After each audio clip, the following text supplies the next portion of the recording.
For those that left a legacy, a family to carry on your memory. Some calling it a tragedy. We vandalize the streets cause we never see no signs of justice. And the future in this cold world dying as youngsters. It's a trip through the video clips and all the evidence. Still, here's a word from our president, saluting to the veterans and overlook the young kids dying in America where everything is built on violence. But they tell you don't riot, you just adding on to the community that's falling into Babylon. Turn the other cheek, we the generation forever waiting for the leader that can never save us. How my nephews and my nieces gon' see us if we waiting for Jesus. See, religion ain't priority, the damn police is. And nothing gets the preachers. I seen them there protesting, willing to sacrifice and change for the progression. For the people we gotta fight, there's no question.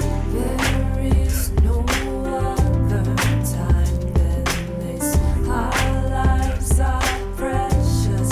We'll resist till tears of joy we're crying.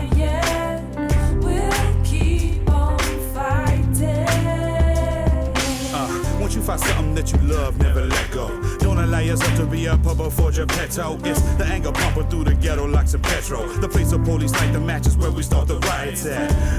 Just like Vincenzo Benedetto, spreading the good word throughout your city metro. Flood the hood and take it back like retro. Make police get on four on the floor just like techno. 40 told you we was tired of being stepped on. Not nearly enough of us will live to see the rest home. But maybe the kids will have it better, so we keep on. Just gotta remember it's the little ones that lean on us. At times it's hard to recall what the hard times was really like when you got your feet all up. That's why I keep my sneakers to the soil. Yeah, we flowing right now, but add some heat and it'll boil. There is no other time than this. Our lives are precious. We'll resist till tears of joy we're crying. We'll keep on fighting. Mamas, pray for your sons. They coming for your kids, armed with government funds. Enough for you to question who really for us. Cause if all we doing is praying, is it really enough for no justice? There's no retribution. In the system playing both the defense and prosecution. Look who on the news, false leaders and opportunists. Untrained pigs think this is they call of duty. And we the movement with no leaders. While we take it to the streets till we see freedom. Call us demons and heathens, cause they feel better when we mistreated. Raise it up till shit get even. Cause I was once beaten by the billy clubs, young and confused, didn't know what it really was. To take a stand, there's a power in numbers. What we fight for today will empower the youngsters. There is no other time than this. Our lives are precious. We'll resist till tears of joy we're crying. We'll keep on fighting. There is no other time than this. Our lives are precious. We'll resist till tears of joy we're crying. We'll keep on fighting.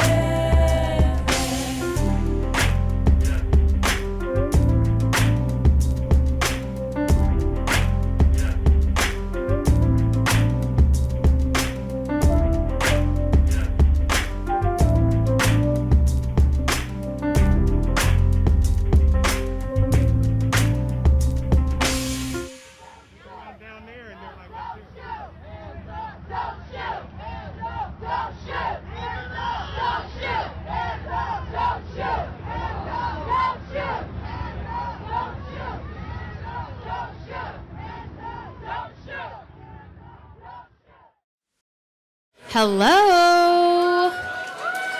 Hi. I know that the food is being served, but to not delay our evening programs, we're going to go ahead and get started. If you can hear me, please clap once. If you can hear me, please clap twice. If you can hear me now, please clap 3 times. Always works like a charm. Good evening, everyone. Welcome to the 53rd annual CAA Celebration of Justice Dinner. Woohoo! It is so lovely to see every one of you. I know it's been many years since the last CAA Celebration of Justice dinner event, which I was at, the 50th one. That was amazing. How many of you were there? Yay! Longtime supporters. Here we go. I know that I'm sitting at the table with folks who've been coming to these events for the last 20 years. So I feel like I'm in the presence of some incredible supporters of CAA. So thank you so much for everybody for joining. I am so incredibly delighted to be your MC tonight. My name is Michelle MiJung Kim. I use she, her pronouns. Woo! Thank you for the warm welcome. And I want to tell you just a little bit about who I am so that we're not strangers when I'm up here talking. So I was born and raised in South Korea, and I moved to the States when I turned 13. I am a Korean American writer, speaker. I just published a book last year called The Wake Up. Thank you. And I also have the privilege of serving on the ACRE board. ACRE stands for Asian Americans for Civil Rights and Equality, which is a network. Hey, ACRE fans, I see over there. Which is a network organization made up of 11 different progressive Asian Americans, grassroots, and social justice organizations, including CAA. So I've had the privilege of getting to know the work of CAA as well as so many different progressive organizations led by Asian American leaders and activists. And I particularly am excited about this event given the challenging times that we've all been a part of over the last few years. I grew up as a low-income immigrant kid with a dad who was undocumented for over a decade. So given my lived experiences, as well as the experiences of so many people in my community, I know that the work that CAA does is so incredibly critical and urgent, especially in these times. I'm also a queer woman, so I really appreciate the fact that, thank you. Happy Pride Month. Thank you. I especially appreciate the intersectional approach that CAA and all of the progressive Asian American activists take in this movement. So I am so excited to be a part of this event. I am thrilled and honored to welcome so many incredible people to this room. And we have so many people that we need to thank, including people who are joining us here today at Harborview. Thank you so much for coming, and thank you for being safe with one another. And also, this is the first ever hybrid event that we're doing for Celebration of Justice. So we are also being streamed live right now to the Zoom. So folks who are dialing in via Zoom, hello, welcome. Thank you for being here and joining us online. I am so sorry you're not going to be able to taste the delicious food that's being served right now. I know right now we're on the Xiaolongbao course, so hope everybody's enjoying that. I also want to thank people who made this event possible, including the entire CAA staff, Shelly, special shout out, and Terry, and Sin and Vin, of course, for your leadership. I also want to acknowledge the land that we're on. I want to acknowledge the Ramaytu Shaloni people who are the original stewards of this land. I want to acknowledge the elders of Ramaytu Shaloni peoples from the past, present, as well as the future. Going beyond the land acknowledgement, I think it's so important for us to be thoughtful about the ways in which that we honor the indigenous communities whose fights continue today and onward. So if you are able to, and for folks who are dialing in online, a really great resource is native-land.ca, where you can type in your address to find out exactly which indigenous land you're on. And beyond that, you can also consider, if you're in the Bay Area, donating to the Shumi land tax to support the efforts of the indigenous communities. Some housekeeping before we begin, thank you. Some housekeeping before we begin the program. Please silence your phones. I know. You may take pictures of your food if you wish. Live Chinese language translation is being provided via Zoom. I know language access is something that's very important for our community, and thank you, CA, for making that possible.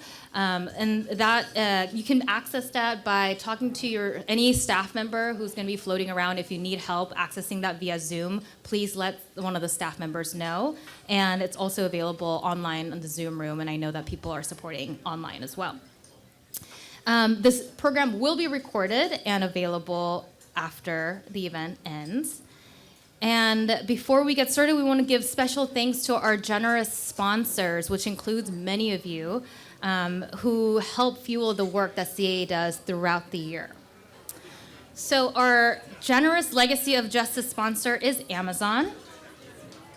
And our amazing Champions of Justice sponsors are an anonymous donor and JP Morgan Chase. Woohoo! At the Defender of Justice level, we're grateful to have the support of Cisco and CAN, Connected Asian Affinity Network, First Republic Bank, Silicon Valley Community Foundation, Emily Leung and Ricky Ho, Francis and Frankie Lee, Lillian Singh, Mimi and Peter Haas Fund, Kwan Wong Family Fund, Randall and Gail Yip, Randy Lowe, Stella Lee Wong. And our Advocate of Justice sponsors are Henry and Priscilla Durr, Stephen O. Yang, and Onilda Chiang. Let's give another round of applause to all of our generous sponsors, including all those at the Guardian and Supporter of Justice levels for their inspiring commitment to CA and all of their work. Woohoo! We really are very fortunate to be here together and to have so much incredible support from all of you and the organizations. All of you can become part of the supporting network by giving and donating tonight at any time. You can use the QR code tag on the table, or you can also visit the online website at events.givedirect.org/COJ2022. How's the food, everybody? Okay. It's hard to compete with the delicious crab that's being served, that's deep fried, yes? All right.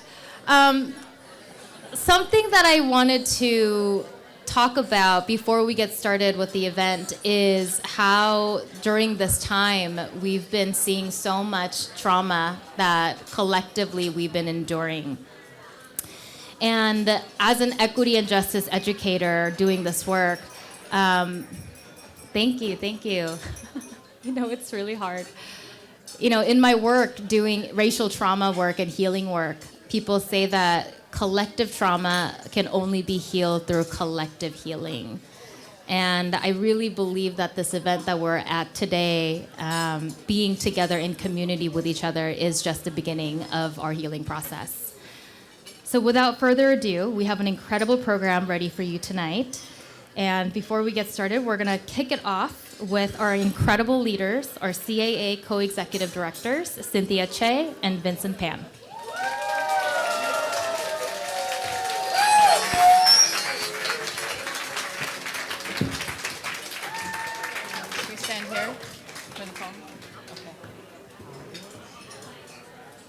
Oh my goodness. I'm going to go off script a little bit, Ben. How is everybody doing tonight? It brings me such joy to see all of you enjoying the wonderful food, okay? That's like the Asian mother in me, I think. Okay. Well, thank you so much, Michelle, for being such an amazing MC. I do want to say how it's very hard, actually, for me to express how heartwarming it is to see everyone after so many years of being forced apart. And we know we don't have to remind you of what a challenging period these past 2 years have been. living through fear, isolation, deferred life occasions, illness, and loss, including the passing of our dear friends, Hung Lu and Ron Wallace, each in their own ways, who literally and figuratively have left an indelible mark on our lives. And, yet somehow, this has also been a great time of appreciation. Many of us have been able to connect virtually with friends and family members from throughout the country and the world. Some of us have welcomed new family members. I got married.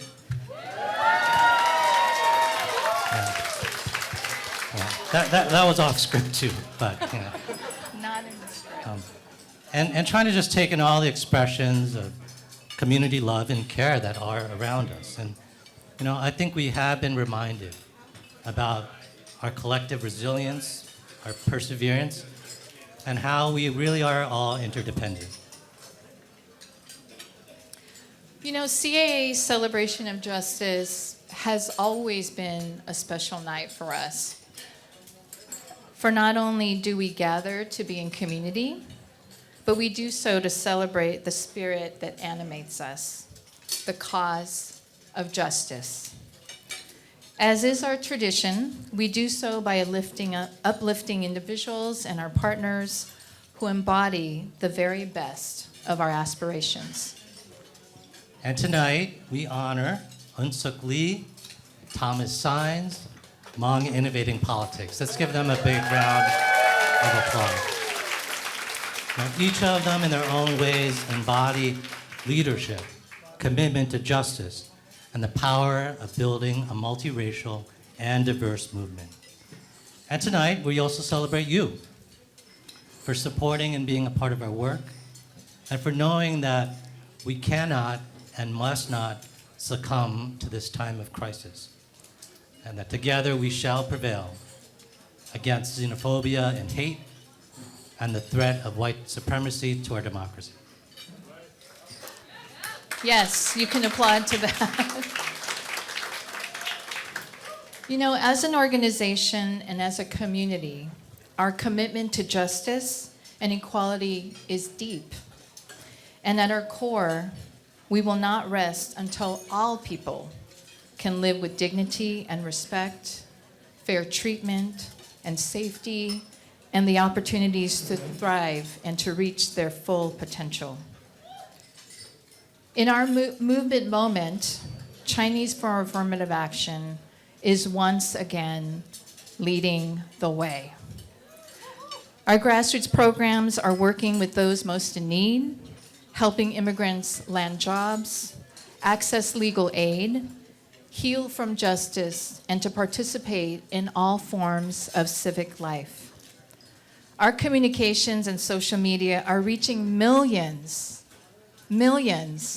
in English and in Chinese, sharing critical resources and accurate information, fact-checking myth-truths, and countering right-wing lies. Our research and policies are changing society for the better, with advocacy campaigns scoring historic wins at the local, state, and federal level. Recent successes have directed tens of millions of dollars to community-based safety and violence prevention. We've taken on race and gender-based harassment on our streets and public transit. We've expanded non-citizen voting, language access, and ethnic studies. Yes, you can applaud to that too. There's an old proverb, if you want to go fast, go alone. But if you want to go far, go together. And for more than 50 years, CAA has been going together, and going together, we have come so far. Yet with so much work ahead, more than ever, CAA is now going fast too. In partnership with local community media and arts groups, we created the Chinatown Media and Arts Collaborative to launch a major cultural facility in San Francisco's Chinatown, so our community can tell its own story and write its own future. Through our leadership in Stop AAPI 8, we have catalyzed a national movement against anti-Asian racism and for AAPI power, equity, and solidarity. And this effort has engaged tens of millions of individuals and organizations, supporters, and allies to address the structural racism at the root of anti-Asian hate. And as anchor with the Asian Americans for Civil Rights and Equality Network, we at CAA are working with grassroots groups to provide direct aid, healing, and support, and to build a stronger voice for all of us. But in many aspects, our community challenges are actually not new. 40 years ago today, Vincent Chin, a Chinese American in Detroit, was called racial slurs and brutally beaten with a baseball bat by two white auto workers during a similar period of heightened Japan bashing and Asian scapegoating. And it was actually 40 years ago to this very day that Vincent Chin died. And in the months that followed, our community joined forces to support Lily Chin in her determination to seek justice for her son. She often said, "We must tell the American people this is wrong." And it was a pivotal moment for the Asian Americans to join the civil rights movement. Vincent Chin's legacy reminds us that we must still fight for real and enduring solutions to keep all our communities safe that address racism in all of our justice systems.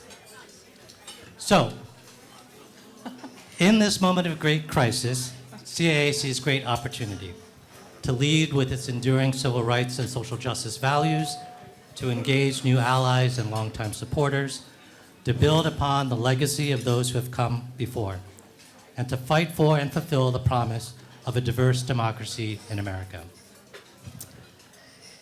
Finally, we really cannot end our remarks without offering our deep thanks to the remarkably hardworking and dedicated staff who deserve our gratitude and applause.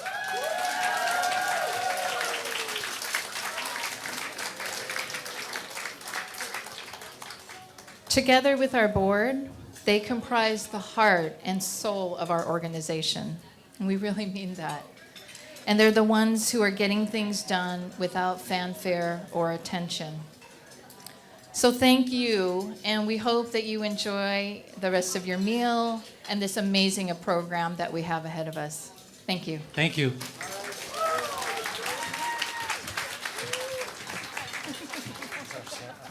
Thank you so much, Finn and Sin. Let's give it another round of applause for our great leaders. It's hard to compete with so much good food. Just give another reminder that the donation cards are on your table to support all the incredible work that they have been leading and to support the team's hard work. I am so excited to announce the 3 honorees tonight who have been doing incredible work in our communities, beginning with our first honoree, EunSook Lee. Woohoo!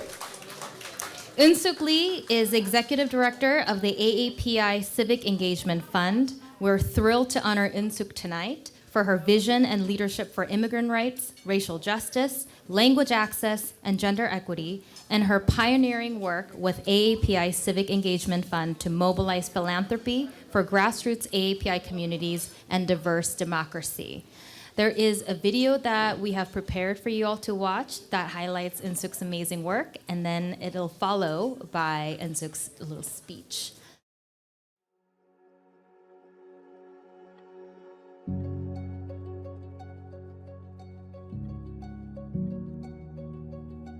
It was a very politicized time. Not just South Africa, but you had Korea. There was a whole democracy movement happening. 1992, LA civil unrest, 1994, Contract of America. And there was just a whole backlash against immigrants. We knew there were a lot of progressive Korean American voices in the community, but a lot of times because they don't speak English, they don't get heard. I was part of a large group of organizations that formed NACASAC, which is the National Korean American Service and Education Consortium. And then in '96, immigrants lost SSI and food stamps. We realized we need to have a political voice. We got 26,000 letters from Koreans all over the country. We got like 100 from Alaska. We had, boxes of them. We drove it to DC. And then out of the blue, Donna Shalala, who was at the time HHS secretary, called us and said, hey, I heard about your letters and I'm gonna make sure we do something. And it was like, wow. The API Civic Engagement Fund was founded with the mission to boost the capacity of local API groups around the country. In 2012, we supported a poll looking at Asian American voter turnout. And what we saw from the polling is that Asian Americans broke for Obama. It sort of changed the perception of Asian Americans as either apathetic or conservative. For ourselves, that project was the beginning of funder interest in the API electorate. One of the first realizations is that while there are a lot of API groups around the country, when you have constituencies that have been historically underfunded, you have to provide general operating. You also have to support programs that allow them to do year-round civic engagement. It can't be seasonal, can't be episodic, funding shouldn't be chaotic, and it can't be small. We don't know when a tragedy will occur, and we don't know when a crisis will happen. But if you don't have the organization on the ground at the time, imagine how much harder and difficult it would have been communities without an organization like CAA. Because CAA actually had a digital engagement program, in 2020, they actually heard about the virus far more early than many others, and they became worried about how the president at the time was characterizing it. They created the Stop API Hate tracking site specifically for that. You need an organization like CAA to ensure that response is created when needed. Funding alone doesn't allow you to be effective. There were community leaders that actually started these organizations, and there's such a wisdom and body of knowledge within the API community broadly. Being a funder, we have access to so much information. We know more about each of the groups that they don't know about each other. So if we can help convene, if we can create spaces for that, I think that that's one of the most effective ways of being a funder. It's partly why we help support the Shared Liberation Network, which CAA is actually one of the network waivers for. We saw, especially in 2020, if we remember that time, it was a time of isolation. It was a time when even organizations didn't know how they were going to pivot. We recognized that if we could help facilitate the organizations coming together, that was critical. The Shared Liberation Network is a grantee-led space. We facilitate it by providing resources so that they can meet, but the agenda is set by them. What's important more than anything is just the idea that if you invest long-term, substantively to local API groups, that is probably the most effective way to really build a national API movement. Honestly, if you know how to run a small organization of $500,000 with one staff, you can run a city council or a city. So what can we do to build that pipeline and see what happens when you allow community leaders and organizations to serve and empower their communities as they know how to do? Good evening, everyone, and thank you. Congratulations to Vin, Sin, and the entire team at CAA on your 53rd anniversary. Thank you for allowing me to be a part of your event as one of your honorees. All the attention you have put these past few months to recognize the work of our fund is genuinely appreciated. But really, it is CAA that should be recognized. Any success or impact that our fund has made is because of groups like them. I've known and heard about Sin and Vin for many years because we're all part of the API social justice movement. A few years ago, we had the chance to work together. At that time, there was chatter about the rise of conservative organizing online in the Chinese-speaking community, often through disinformation. A coordinated response was needed. We did some preliminary research and saw that CAA was the right organization to take on that issue. They are rooted in their community. The staff are biliterate and bicultural, and they're led by two prescient leaders. So we started to talk and brainstorm. We fundraised together, and we were able to support the seeding of what many of you know now is their in-language digital engagement program. Through Justice Patch, through their WeChat channel and other activities, they are forwarding an urgently needed progressive voice, making sure that communities are accurately informed. That collaboration was a learning experience for us. It allowed us to follow an approach to grant making that runs counter to the dominant practice of philanthropy, where funders invite grantees to seek grants on terms that they've already set.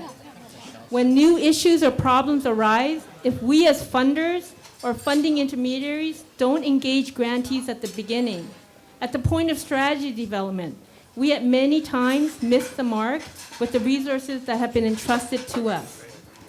We could not have developed a more appropriate response if we hadn't tried a joint planning process.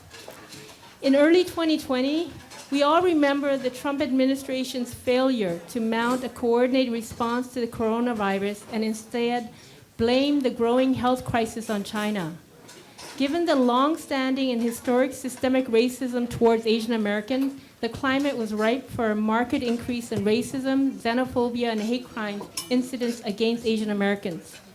CAA had the foresight once again to develop a multilingual tracking site that led to a growing awareness of anti-Asian racism and violence. The contributions that CAA has made to the Asian American community locally, and in some cases nationally, has happened because of the type of organization that it is. They are a brick and mortar community center. They have staff meeting and serving residents daily. They also apply what they learn about the everyday lives of Chinese Americans to seek policy change and political power. And finally, CAA is especially fortunate to have Vin and Sin at the helm. No set of co-leaders are the same. Their leadership works because they are critical thinkers, they're collaborative, and they have operated with respect for each other. Our communities are stronger because of the work of CAA. Thank you very much for honoring me, but again, I return the honor back to you. Good night. Yeah. They're gonna say our bios. Oh, okay.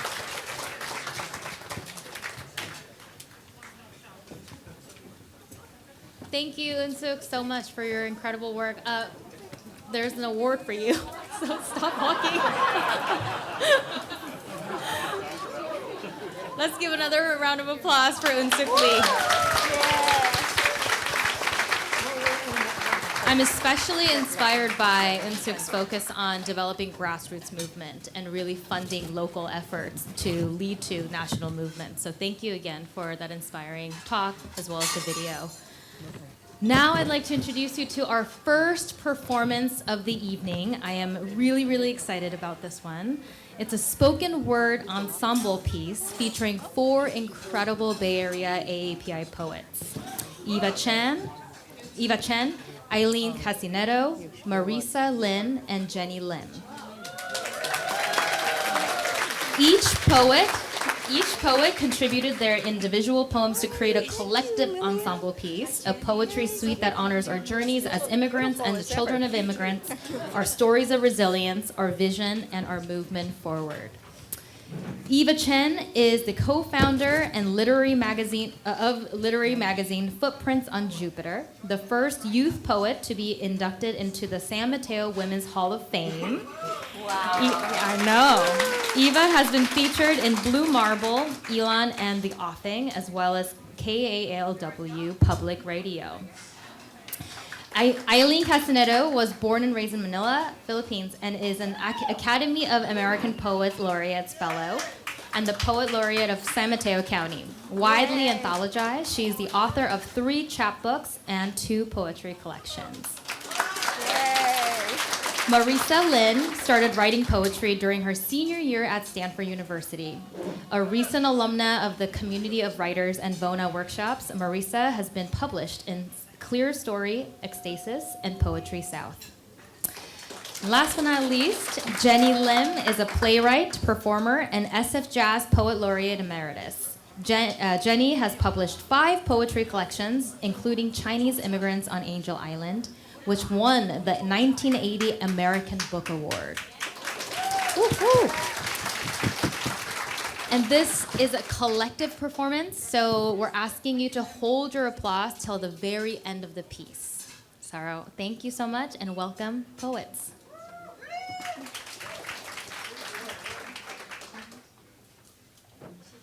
Retracing.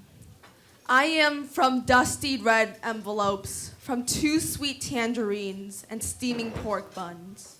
I am from the back streets of a Chinatown alleyway, dark but never unforgotten, and always reverberating against the strums of a pipa violin. I am from oak woods and minted cedar, from pine needles so sharp they'll pull against your skin. I am from kitchen conversations and 2 wide gummy smiles, from the loudest table across the restaurant, from the smell of smoked bacon paired with Sunnyside eggs. From stand straight to stop slouching, I'm from praying to full moons in mid-autumn, to wishing good health on every doorstep. I'm from the golden limbs of California to the copper valleys of rice plantations, from sugar rock crystals and baked cornbread on a Saturday afternoon, from the immigration journey of my parents to the home we left in San Francisco. Behind the living room cabinet sit a little time machine, journaling the remnants of our past on stained yellow pages. I am from the faintness of these photos, left behind to develop in between chalky film, forever growing, strung to the place where I first began. Yes. Take heart for all those who endeavored through the pandemic. Take heart from a hummingbird, a handful of earth. See how memory bears fruit to carry history, healing, offspring. Listen for sounds gently rising above the hum and din, the prayers of one so far from home and kin. Say you remembered to put out feeders, withhold water from inflorescent tomcat clovers. Say you are here in lieu of flowers. What did you lose the year of our sheltering? Whom do you honor with the hope you bring? Take heart, listen. Sounds of kindness are bouncing off hard surfaces. Praise, bedside care, and all its auspices. Dust. Sometimes we're like monsoon winds, shifting east of where home is. Sometimes we're like tea leaves, heavenly and unfurling in agony. This is how we shape the earth. Dust up the springs and autumns. See where it rained. Which map bore our shade, and which palace to place above us, where our majesty raised a dust. Holy chrysanthemum. When I was born, I bloomed into a chrysanthemum, the kind they make tea out of, the kind that gets capped in box tins and sent away. When I was born, I was shipped over the Pacific to be shelved next to my loose-leafed cousins, all of us smiling down the aisle, people saying we were darling little things. When I was sold, my head was a tiny sun dropping into a ceramic mug, my petals unfurling in the heat, steam releasing in curled wisps like pigs' tails, wisps that whimpered in the naked air. I learned it first in English. Chrysanthemum. Reciting the syllables like catching myself on a stumble. Chrysanthemum, as in christen the baby, mumbling in an airplane's womb. Face folded into a mother's armpit, tender stem peeling out over ocean to San Francisco. The gold country Tree gold, sun, country, country of golden sun, where my ancestors once sung on the railroads, broken souls, worshiping the theology of white. White, white. Everywhere in Minnesota, there were people, good, kind people, the good kind of people, but not the kind that understood. Now, Mom, as a mama, dear Mom, you cradled me on that flight. To blossom softened by the tossing of the foreign wind. From that day forward, you raised me with the hope that a name can be a protection. So we chanted the other character to make it true. Shung zai, you moaned at church. Holy, holy, holy, I squawked at chapel, believing it could be a promise or a prophecy, dear Mom. Only after I had burst into 1,000 fronds did I realize you assigned me an impossible name. For the preacher said to be holy is to be set apart, to keep oneself pure for special purpose. But how can I be so when I am cargo? To be clean when the dirt so clings.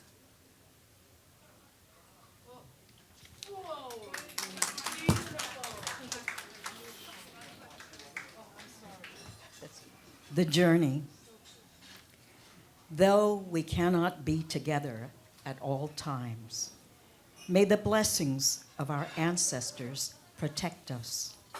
Though we cannot change the path of the sun or the moon, may we persevere in this place of wind and darkness, like the cuckoo who returns from far-off lands to sip the fruit of liberation.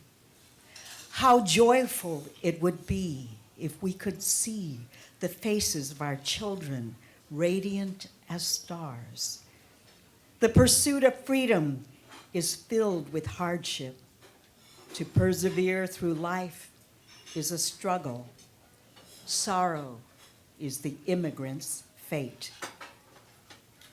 Their gift to their fellow beings who come after.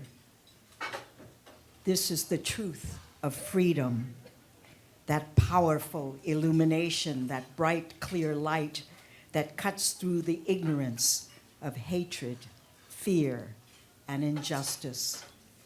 The spirit of hope and determination, that is the immigrant's sword to dispel the darkness of this world.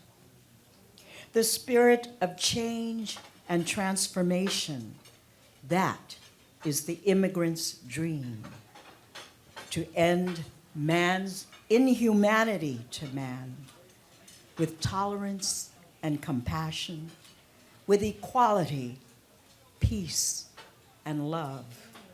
That is the ultimate revolution. Thank you.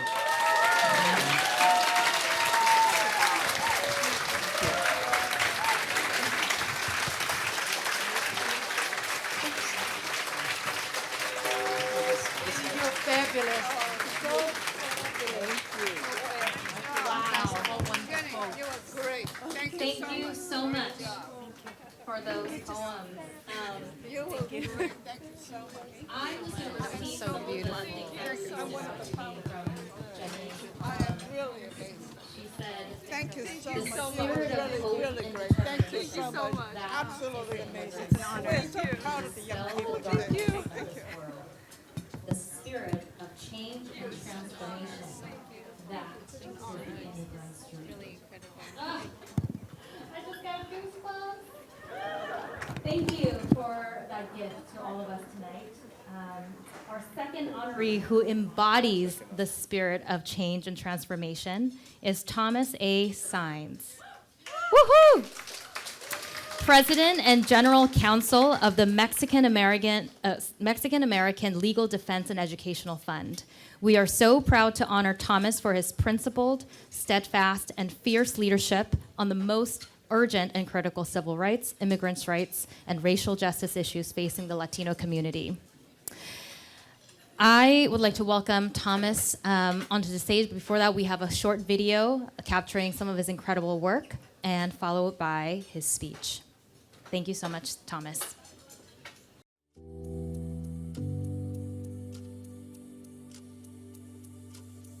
When I was entering high school, we had a meeting with a counselor about my class selections. He had strong recommendations for my teachers as well as high test scores in front of him. But I think he then looked at the school I came from, the most Latino elementary school in the district, looked at my parents, looked at our name, and he said to us that he wanted to enroll me in a mid-level algebra course, not the high-level honors algebra course. I was fortunate that my mother, despite never having gone to college herself, had the knowledge of the schools and the personal experience to stand up for me. And she told that counselor she wouldn't leave his office until he agreed to enroll me in the higher level algebra course. I appreciated what my mother was able to provide me. So many other students don't have parents with that knowledge, with that courage to advocate for them. So I went to college intending to be a lawyer. And that was not really based on an informed decision. I just thought becoming a lawyer would give me the opportunity to serve the public and possibly contribute to the kind of social change that seemed to be particularly necessary. When I was one of the co-chairs of MECHA, there was an opportunity to change policy that came out of a terrible experience by an Asian American freshman who had had KKK written on her dorm room door. At the time, Yale College had established sexual harassment, complaint, and investigation procedures, but it didn't have the same for racial ethnic harassment. So it was an opportunity for the leaders of MECHA and the Puerto Rican Students Organization, the Black Students Alliance, and also the Asian American Students Alliance to work together to advocate for new policies. That was really formative for me in recognizing the power from groups of color working together to achieve change that benefits everyone. Throughout my civil rights career, there has been a recurrent view that somehow court action, litigation, no longer plays a role in achieving significant social change.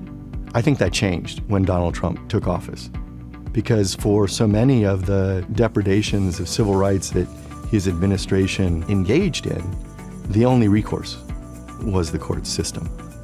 Now, we've had victories. Proposition 187, MALDEF participated in getting it struck down.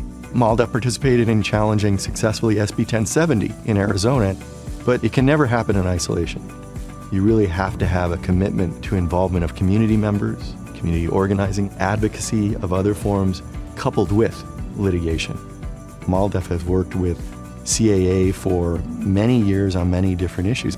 CAA's involvement in Proposition 16 was critical because so much of the stereotypes suggested that Asian Americans stood apart from other minority groups. But we knew that that had not been true in 1996, when a significant majority of Asian American voters voted against Proposition 209. We knew it also didn't reflect 2020. But CAA's taking on leadership was critical to the message that we were putting out, to ensuring that efforts were made to incorporate all communities, including the growing AAPI voting community.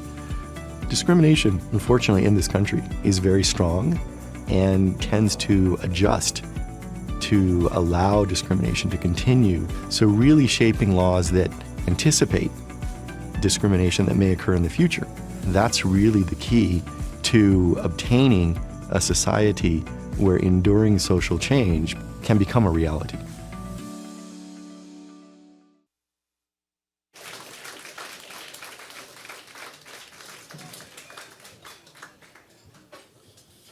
Well, thank you so much for this recognition that I accept on behalf of MALDEF, all of MALDEF, my predecessors, my colleagues, and of course our courageous clients who over 54 years have stepped forward at great cost to challenge injustices across the country.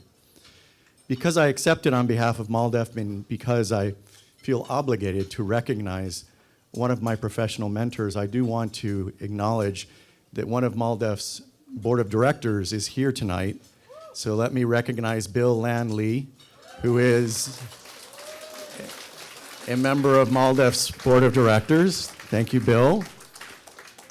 I should say that Bill is not just a member of MALDEF's board of directors, but one of my most important professional mentors. I had the great opportunity as a young lawyer at MALDEF to work with Bill and learn from Bill early on when he was with LDF, and then continued to work with him after we went to the Clinton administration to head the Civil Rights Division and came back here to San Francisco. Got the chance to work with him on our discrimination case against Abercrombie & Fitch, recently documented on Netflix in the White Hot documentary. Did that with Bill. And Jack Lee, who's also here, and others from throughout the civil rights community. As you heard a bit, I'm very proud to have worked for a quarter century, almost my entire legal career, for MALDEF, an organization whose history is one of commitment to working in multi-racial, multi-ethnic alliance. Just tonight, during the reception, I had the opportunity to talk to some of CAA's founders and hear from them directly about how, in the early days, MALDEF and CAA had worked together on so many of the issues of civil rights that overlap our two communities. That has continued. Even after MALDEF regrettably had to close our San Francisco office, we have continued to work in coalition and in coalition with CAA.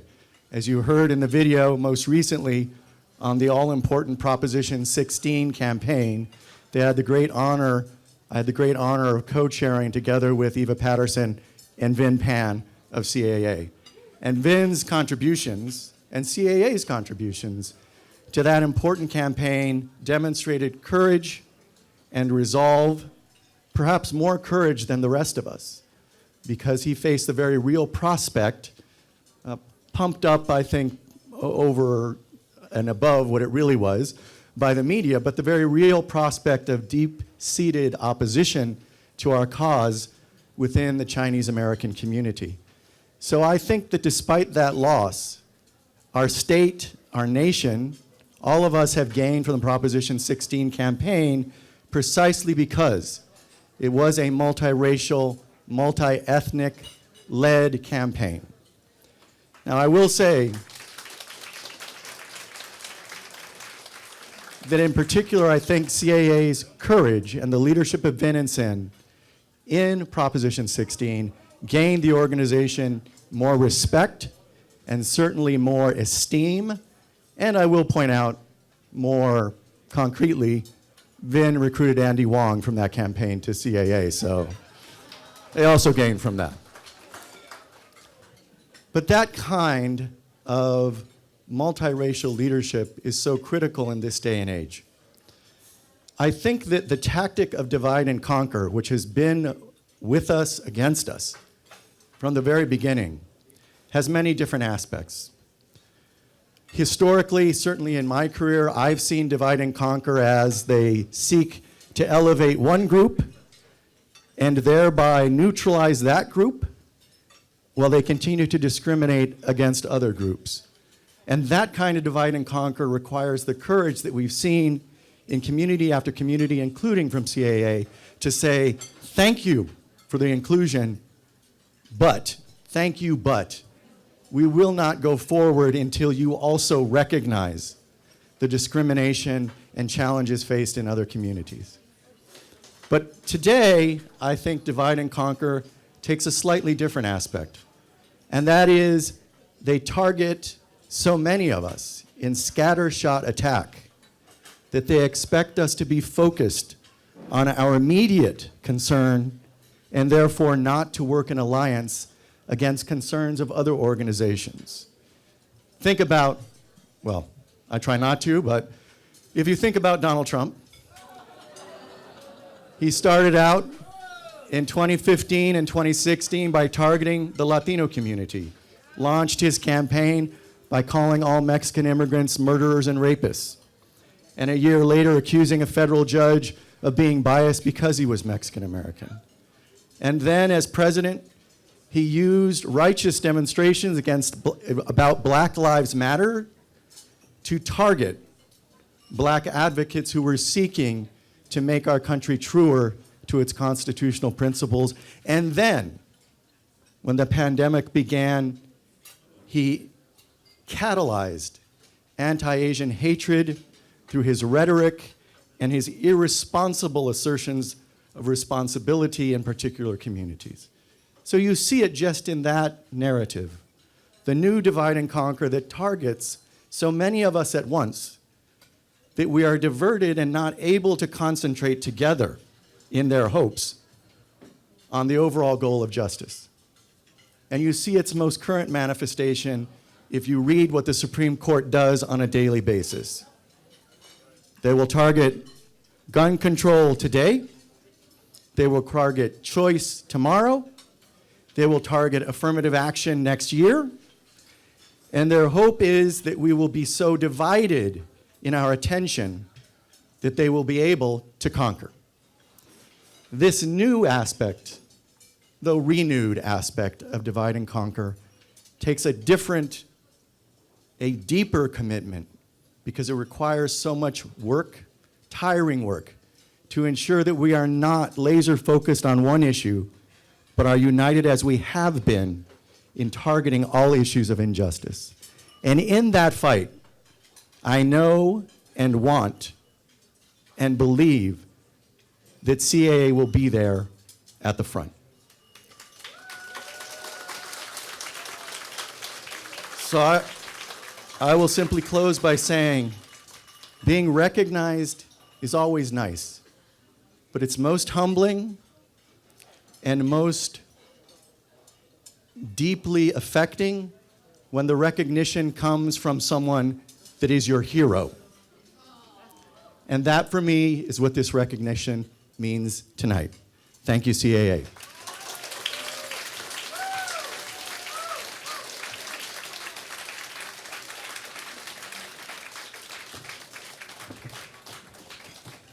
Thank you so much for that important speech. I really want to underscore the importance of the interracial solidarity that we're talking about amidst so much trauma that is coalescing in our community today. Whether it is violence targeting our community, the AAPI community, or the Latinx community, or the anti-Blackness that is being spewed everywhere in our society today. I am so proud to be working with progressive Asian American activists and groups that are understanding that though our struggles may look differently on the surface, we all have the shared roots of white supremacy as the enemy. So thank you, Thomas, for your tireless work, and for CAA for supporting such incredible leaders in our community.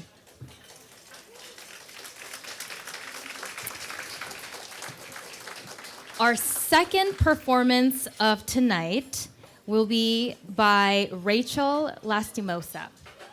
Woohoo! Rachel is going to be performing a set of original songs, and she's an interdisciplinary artist and community organizer. She's the founder of Agasan, Acts of Self-Preservation, a wellness practice that uses movement, sound, and visual arts to promote collective healing. Welcome to the stage, Rachel. Woohoo!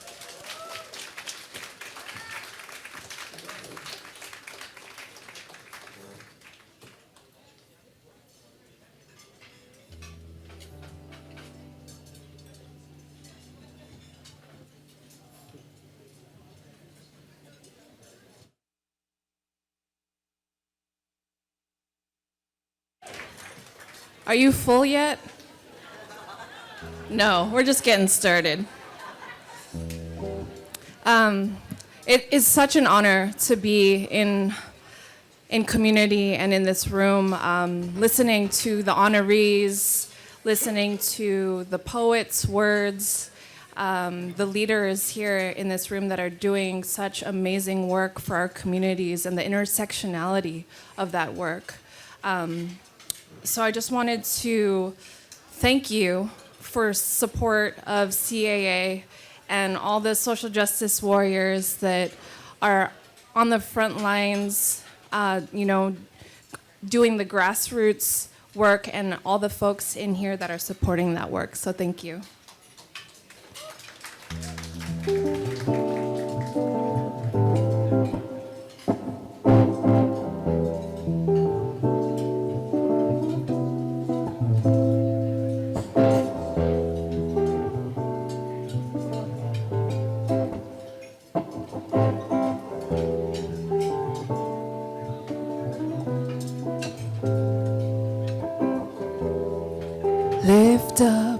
another offering,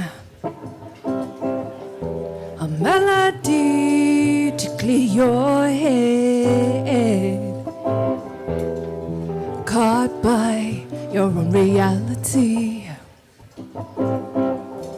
and all the thoughts you never said out loud to yourself now.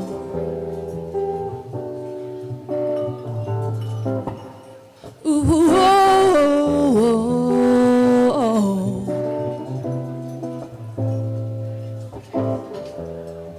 Wake up from all your slumbering. Wipe the tears from your eyes, your pretty eyes now. Pain serves as disadvantages. If we choose not to hypnotize ourselves over and over, under the weather, over the rain, be light as a feather, or go insane. Put down that dagger and take my hand.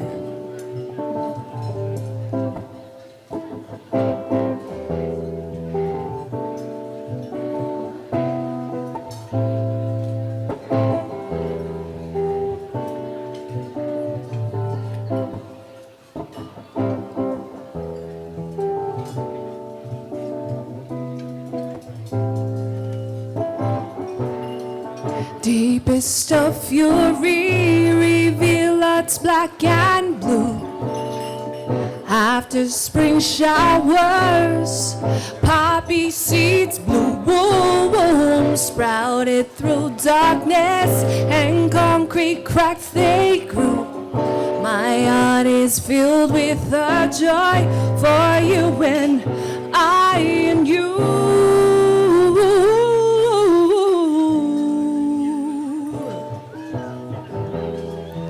Lift up another offering, a melody to clear your head,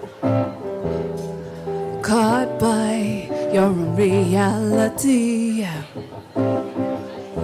and all the thoughts you never said out loud to yourself now.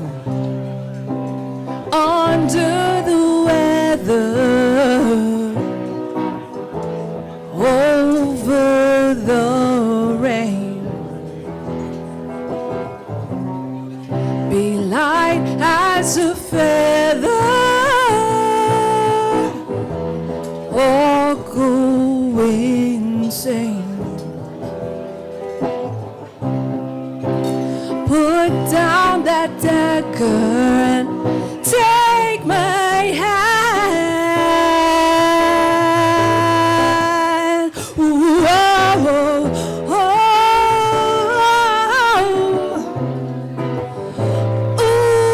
Ooh, yeah.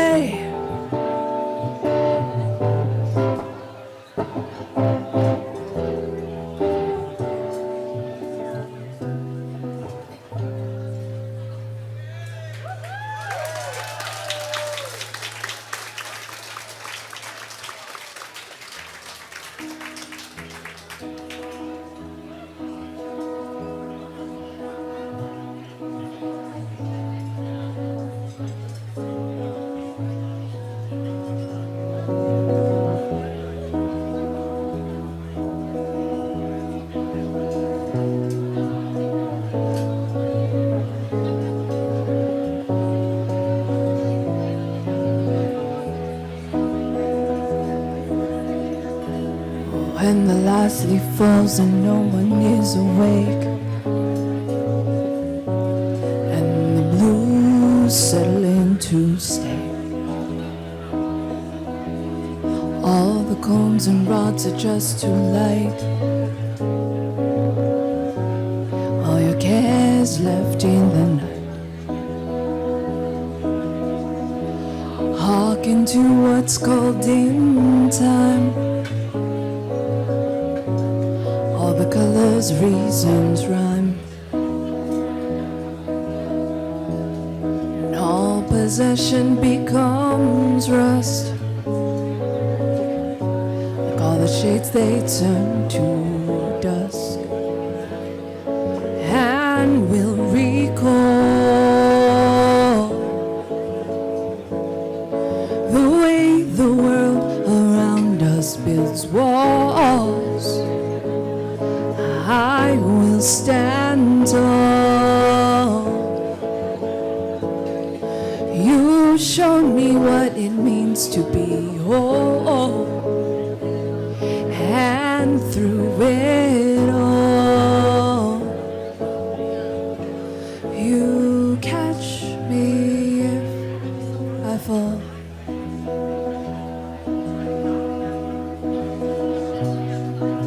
Catch me if I fall.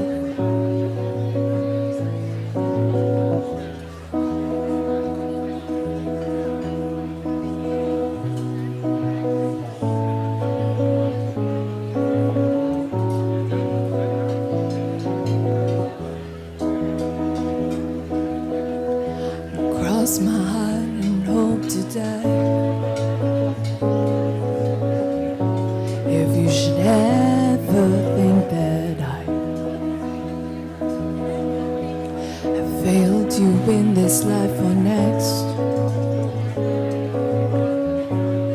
if I haven't given you my best, hark into what's called in time. All the colors, reasons, rhyme. And all possession becomes dusk. Like all the shades, they turn to rust. And we'll recall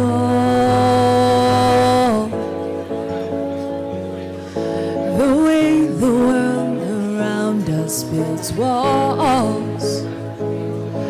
I will stand tall. You showed me what it means to be whole, and through it all, you catch me if I fall.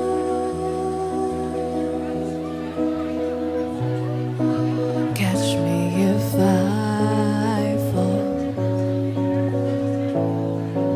Catch me if I fall.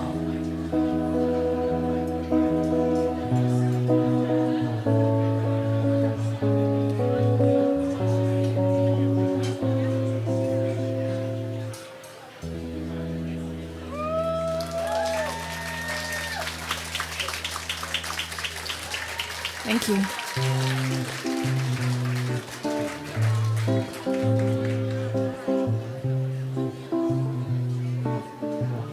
Does anyone in here have rhythm?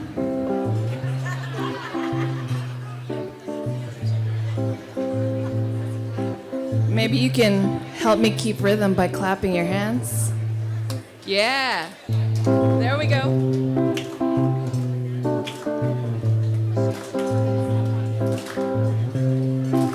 Yeah, y'all got rhythm.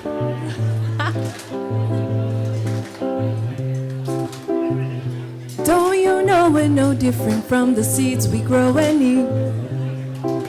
No different from the hands that silently feed us. To the ones who impose their will upon another, you've forgotten that we're of the same mother. My sisters and my brothers, do you feel the ground beneath your feet? It provides support, provides stability, sending its roots up through your capillaries, through your crown, look up, extend to all that surrounds us. The light above reminds us the sky up high ignites us. Oh, oh, oh, oh.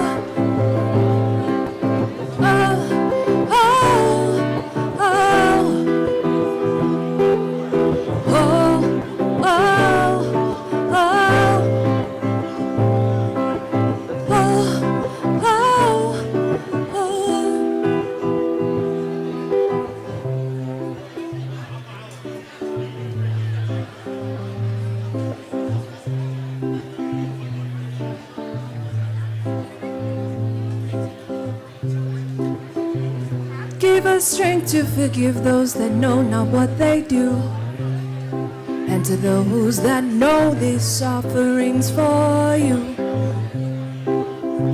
'Cause very soon, oh, the meek will inherit what's due. Freedom is upon us. I said freedom is within us.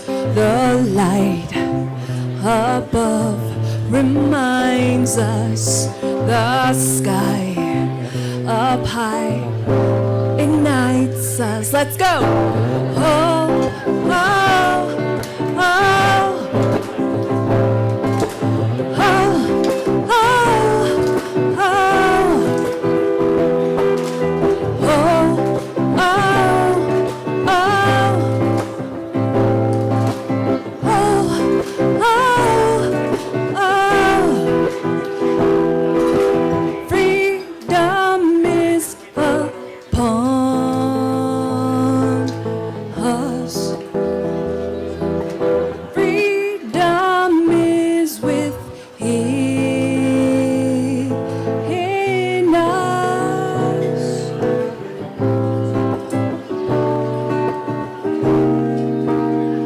Last time. Oh, oh, oh, oh, oh, oh. I see you. Oh, oh, oh, oh, oh, oh.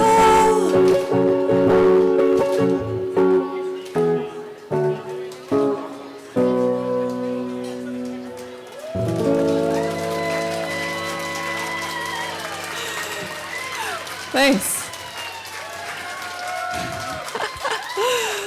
Wow, that means a lot that you stopped eating to clap. Thanks. All right, this is the last song.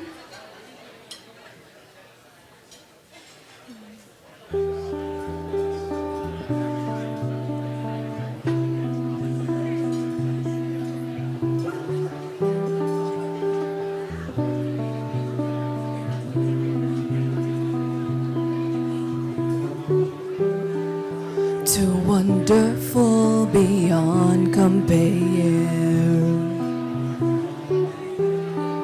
the way the light plays with your hair. I hold you close, I breathe you in.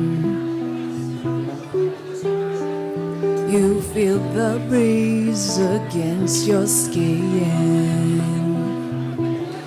I never knew what it's saying, but anything else would be your mistake. If you ask me, there's one thing for sure. After all this, there's something more. Never too young to do what you should. Never too old to let it feel this good. It's never too late, seek what you'll find. Never too soon, say now's the time. Oh, oh, oh.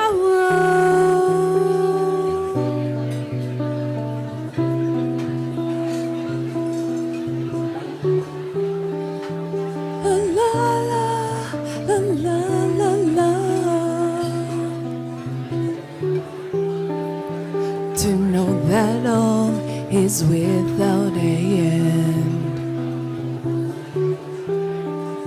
I'd do it all over again. I look at you and I see me, a road to reciprocity. Now I never knew what it takes. Anything else would be a mistake. If you ask me, there's one thing for sure. After all this, there's something more. Never too young to do what you should. Never too old to let it feel this good. It's never too late, seek where you'll find. Whoa, never too soon, say now who's the time.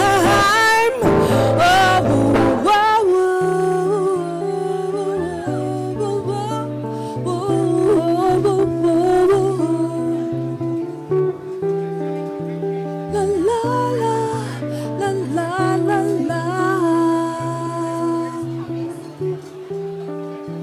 Oh, oh, oh, oh.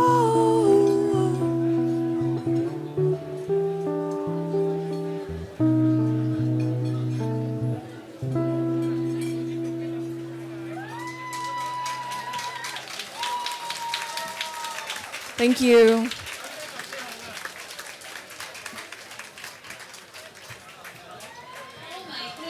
Thank you so much, Rachel, for that amazing performance. Let's give another round of applause.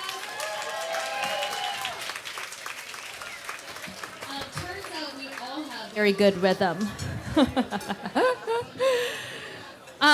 You know, something that I tell folks often is that the particular flavor of oppression that Asian Americans face in this country is one of erasure.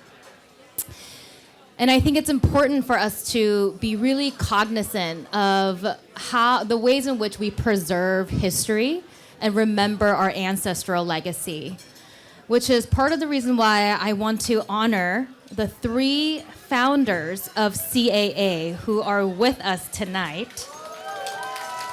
Woohoo! Lillian Singh, woohoo! Yes, please. Ling Chi Wang. Woohoo! There he is. And last but not least, Jermaine Wong. Woohoo! Thank you so much for joining us tonight and for your incredible leadership throughout the history. Let us remember the importance of preserving legacy of our ancestors and those leaders who are doing the work today and in the future.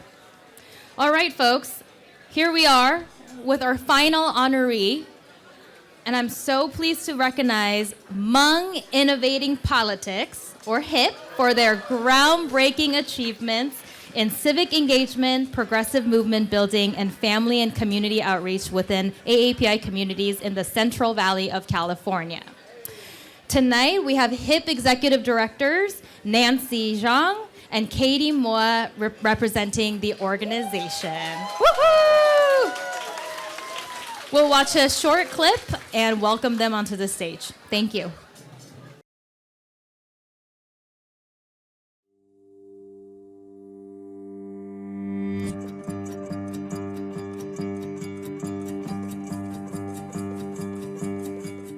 Summer of 2012, there was about 14 or 15 schools that were scheduled to, close down, and parents got only a month notice. The Sacramento Bee, all these different newspapers were already putting out articles, op-eds about how these school closures are actually good because they're saving us money, right? For the teachers and the students and the parents on the ground, like we felt like their perspective and voices weren't being heard. I just remember like going to school sites, flyering, trying to get parents to come to our meetings, trying to bring folks together.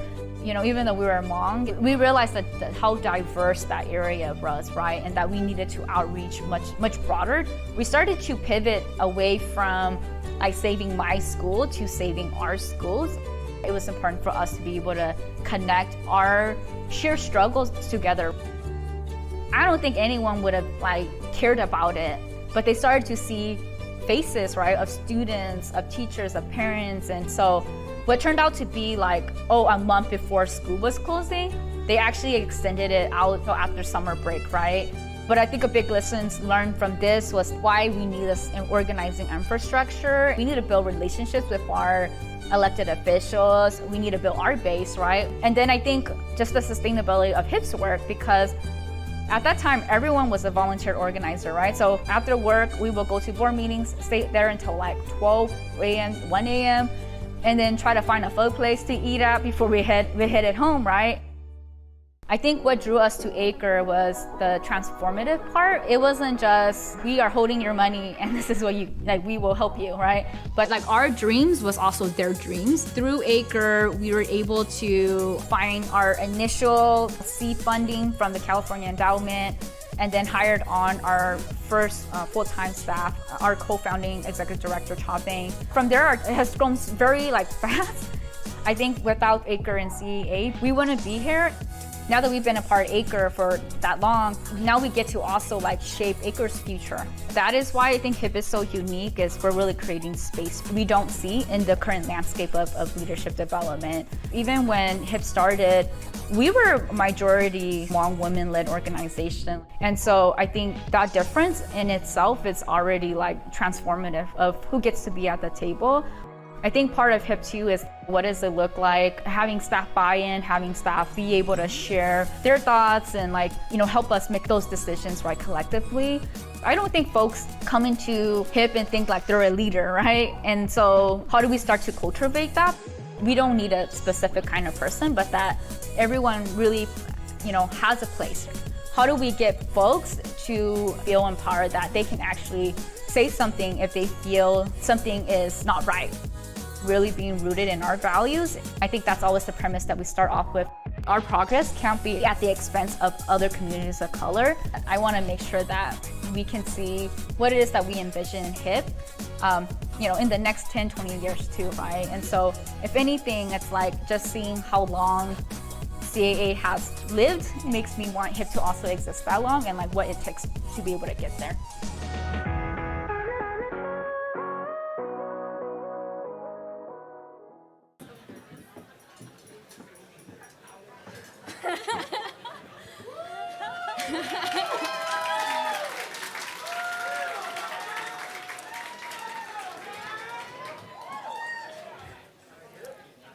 Hello and good evening. My name is Nancy Zhang, and I'm the Executive Director for Hmong Innovating Politics. I have with me tonight Katie Moore, our Directors of Programs, who will also be sharing remarks shortly after me. We feel so honored to be receiving this award to celebrate Chinese for Affirmative Action's 53rd Annual Celebration of Justice. Thank you so much to Vin, Sin, and I don't know if John's here, but John Fong, you too, hey, okay, I see you. For the tremendous support you all have provided for us. You have been so instrumental in helping us get to this point. So July 4th marks the 10-year anniversary of our organization. When we first started, we were a group of friends and young troublemakers who came back to Sacramento after college to find that nothing had changed.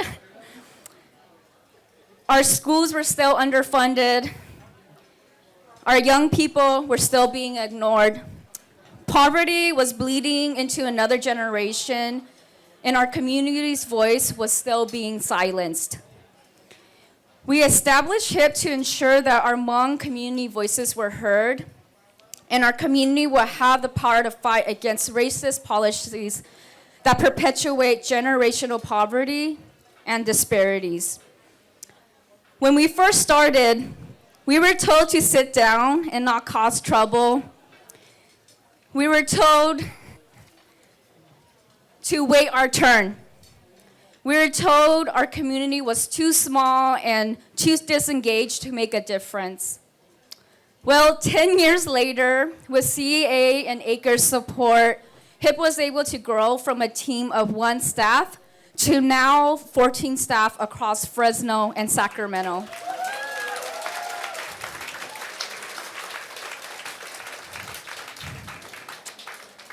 Connecting 2 of the largest Hmong American populations in the United States. 10 years later, the same organizers who were told to wait their turn helped elect one of our founders to a Sacramento City Council. 10 years later, with the help of partners like API Civic Engagement Fund, shout out to EunSook, and API for Civic Empowerment, HIP now houses the most robust Asian American civic engagement and voter mobilization infrastructure in the Central Valley. 10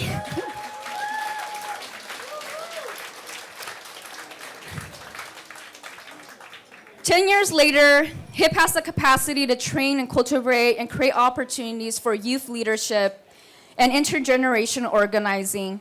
We are incredibly thankful for all the support and trust you've invested in us from the very beginning. Finally, I want to take this opportunity to thank our wonderful team in Fresno and Sacramento. I know folks are watching on live stream right now. Our board members, past organizers and staff, our supporters, funders. Last but not least, to our young people who were told time and time again to wait their turn, that their voices didn't matter, that they were too young to want or need change to transform their lives. We're just getting started. Thank you.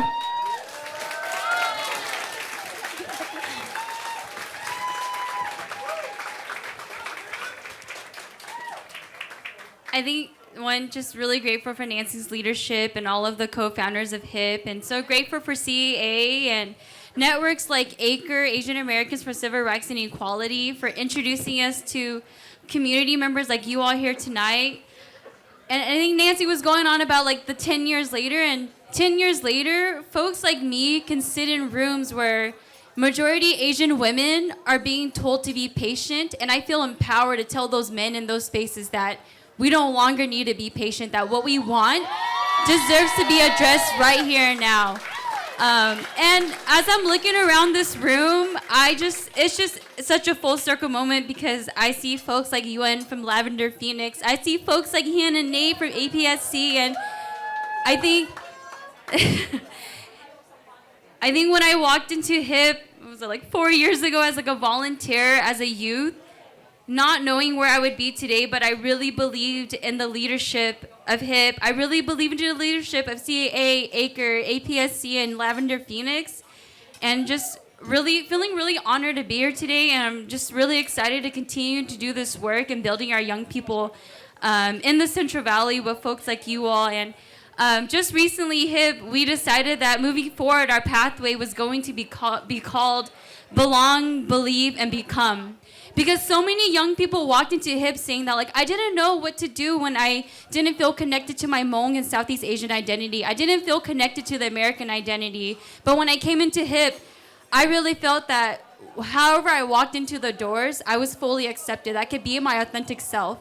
And really leaning, in the way that HIP started was that we really leaned into community and young people's voices, and we're going to keep doing that. And by doing that, we're going to continue to build spaces where folks can belong as they come, can believe because they believe in themselves and the community around them believes in them, and that wherever they go, they become who they truly want to be, and that they are deserving to exist as their truest self. So thank you all.